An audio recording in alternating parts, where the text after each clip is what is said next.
Okay, now I need to get a move on and write my next song. Listen to you.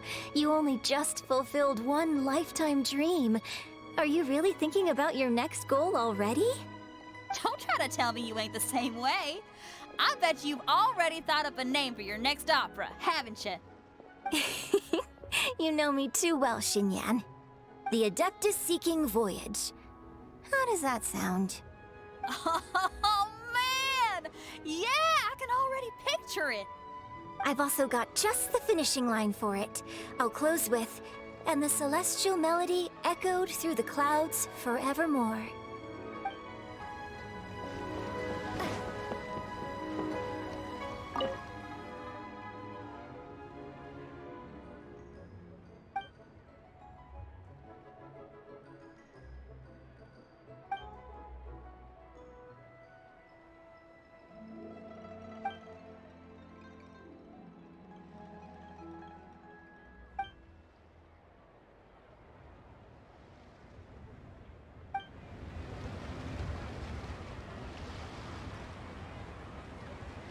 Yeah, I love the atmosphere.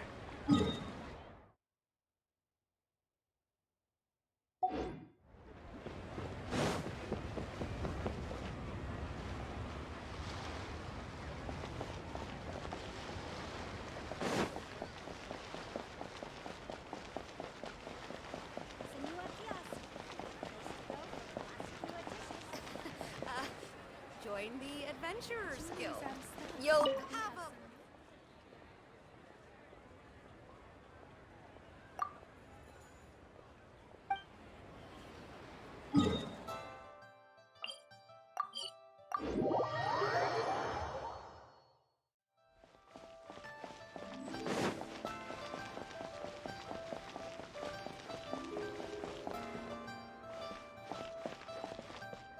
The vegetables are fresh, and there are enough wheats and grains stocked up.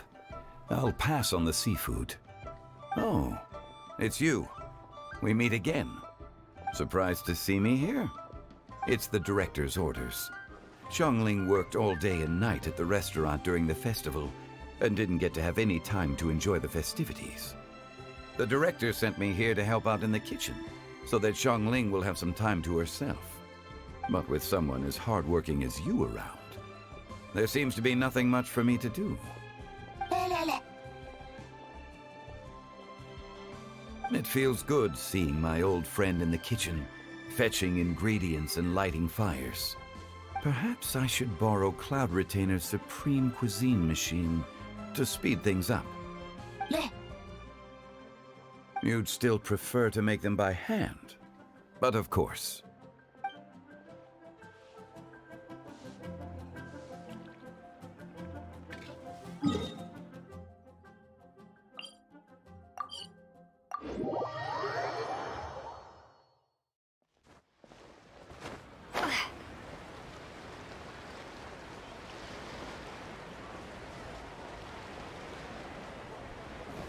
Magnificent! Absolutely magnificent. Yes, when I heard the music coming from up in the clouds, I was so stunned I could barely think or move. I felt like it had a special kind of hold over me. Or maybe it was the adeptal power within the music. And the ensemble at the end was truly sublime. I felt like I would have started to cry if I hadn't been one of the performers on the stage. Magnificent! Well, Lady Ningguang, the Tianquan of the Liyue Qixing, has invited me to visit her again at Yujing Terrace to discuss a long-term collaboration plan. I do hope everything goes well and that we have more opportunities to collaborate in the future. The next time we have another performance, you'll have to come. I will save the best seat for you.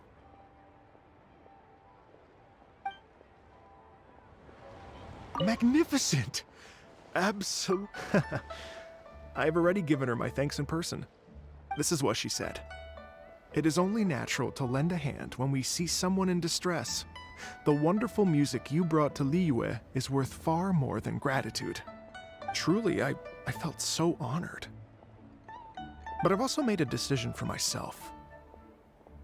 I will strive to create even more wonderful, original music for this era. Our era.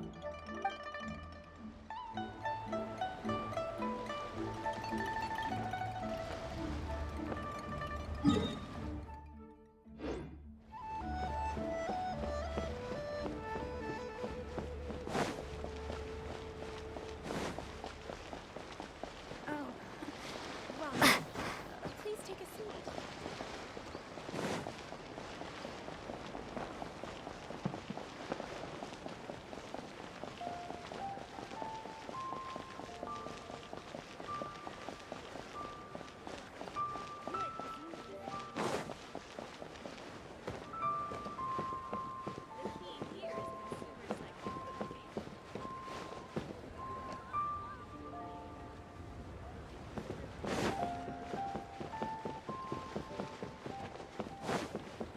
Bang! And with that, the fate of You like cuisine?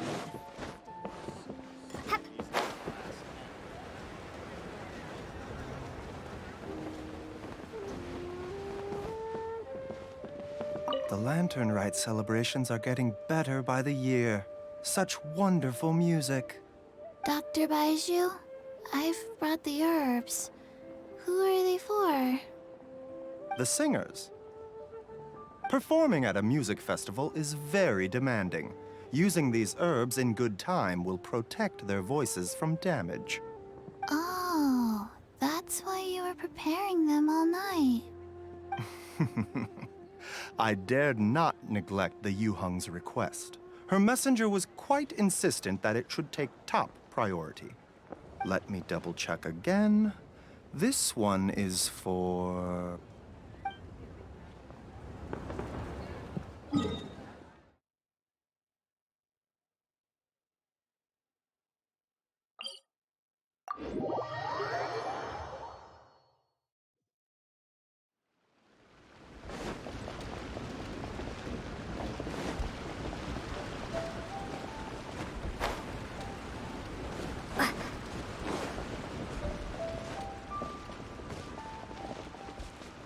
I'm so happy. And all the grandmas and grandpas in Chingsa village had a great time too. You mean, what am I doing here? Well, just now I did a performance for everyone. Although I can't play an instrument anywhere near as well as Master, I can still sing. Even Granny Roshin said I did a great job. She also gave me some candies. I'm so happy. And all the grandmas and grandmasters told me a lot of stories about the Adepti. There was Skybracer with the giant deer horns, and Sea Gazer who loved to collect treasure. Sometimes Master talks and talks for a long time, until her voice starts to sound sad. But then she always breaks into a smile again, and tells me all of the things each of them loved best about Liyue. I love everything about Liyue. Some of the Adepti are gone now, but it's okay, because I'm gonna help take care of everyone in their stead. I'm so happy. And all the grandmas and grandpas and I'm happy that Mr. Dvorak found the fairy lady from his story. And I'm also happy that it turned out it was Master all along. Also, I helped out this time too, didn't I? So that means I was paying homage to my master? Oh, also, Mr. Dvorak got one of his friends to bring me a toy from Fontaine. I like it a lot. At first, I didn't know whether I was supposed to accept it or not, but then Master said it was okay, so I did. I'm so happy, and I'll see you. Make sure you take good care of Paimon. Oh, and please come play with me if you ever have the time.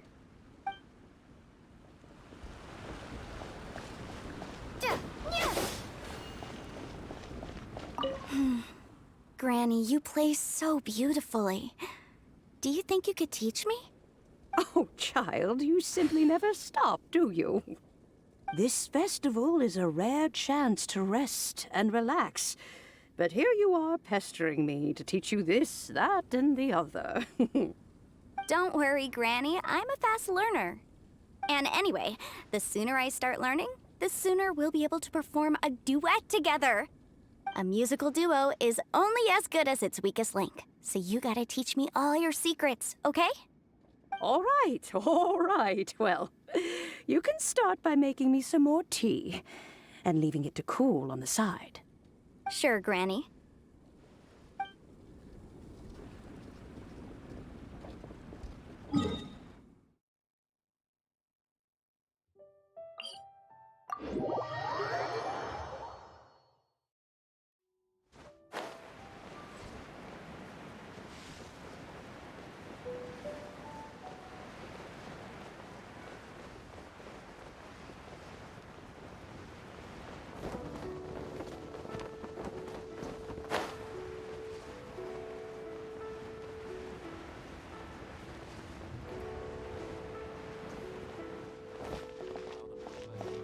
Hey, don't tell me you called me over for just a game of chess. You have to be more specific, Captain Beto. Is it that you find playing chess an uninteresting activity, or that you're unhappy about my lack of novel ideas? If you don't specify what you mean, how could I know what I should do to please you? Of course. I make a single remark and you reply with a full-blown lecture. Maybe we should deal with all official affairs publicly in the future. It might just make things easier. I'd be perfectly happy with that. I'm just worried that Captain Beto's business might be negatively affected. Don't give me that. That woman from Genshin Tea House sometimes comes aboard to ask for information. She requested the fleet to import some goods, but how could I not know who she's actually working for? Oh, you sure know a lot, Captain Beto. How about I ask her to come over? Or maybe we go straight to her tea house. With one more person around, we'll be able to have some variety in our chess games. I hope that would be less of a bore to you. So, we're still gonna play chess after all.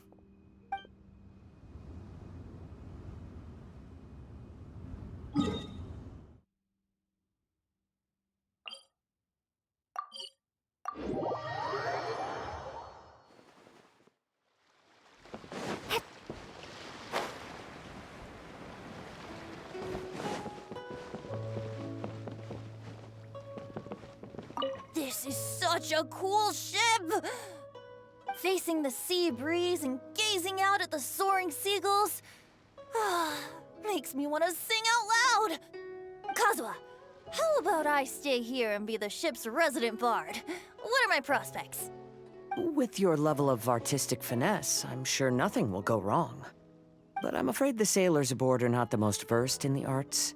They probably wouldn't understand the deeper meaning your poetry holds. You can't say that for sure. Poetry is spur-of-the-moment creations. Anyone viewing the same sights and experiencing the same atmosphere would surely understand. There's a port in Mondstadt too, but I rarely get the chance to board any of the ships. Speaking of ships, everything's perfect about this one, except... Kazuha, could you tell your captain that my height says nothing of my age? I'm way past drinking age. How often does one get to enjoy a seafood feast on a ship? It'll be a real shame if there isn't anything stronger to enhance the food. Pretty please? There's not much I can do about that. It's not because Captain Beto's not on the ship right now, but because there's no room for negotiation on this matter.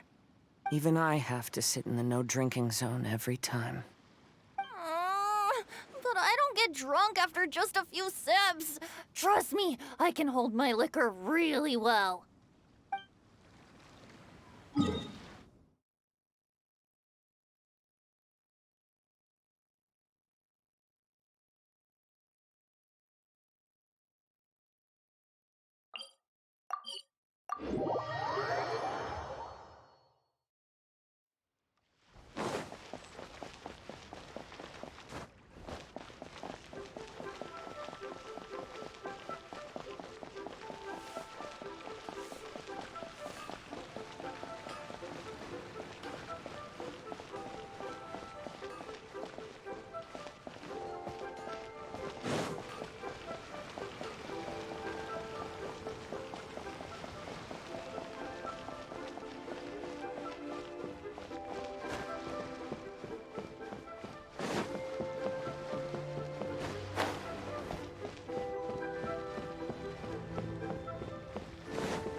Xingqiu, you have to be honest.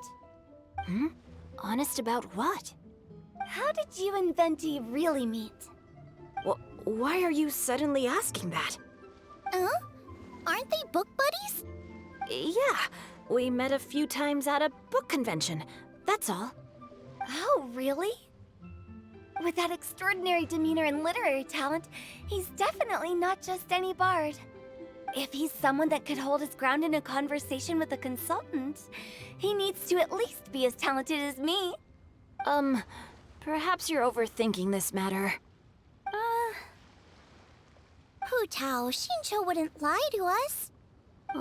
Okay. I'll tell you the truth. Huh? Xingqiu! I'm actually a fan of Venti's poetry. You all know that I love reading, and sometimes come across poetry from Mondstadt. Among those works, I admire the ones penned by Venti the most. Just as Hu Tao said, his artistry is the reflection of his personality, remarkable grace and exceptional literary talent. I guess Venti didn't tell you the whole truth back at the restaurant because he didn't want to embarrass me in front of everyone. He's such a considerate person. Yes, right. I can confirm that. When Xingqiu was busy with other things, he asked me to buy him poetry books in secret. I see. That didn't sound like too much of a big deal. You could have told us right away. Well, I'm telling you now, aren't I? Oh, so that's your story. Forget it. Let's drop this topic. It's not often that the four of us are all together. What should we do next? Hide and seek, hopscotch, or some shopping? Since there's 4 of us, why don't we borrow a mahjong set?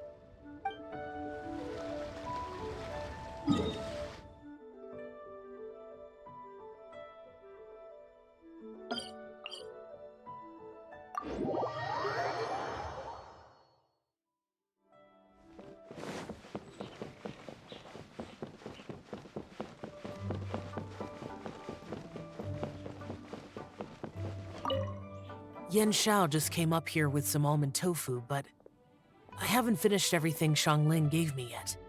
You should try some too. I'm not as experienced in tasting mortal food as you, and I couldn't tell the difference. There must be many different stories to tell of the hustle and bustle of the mortal world, too. You can tell me. I will listen.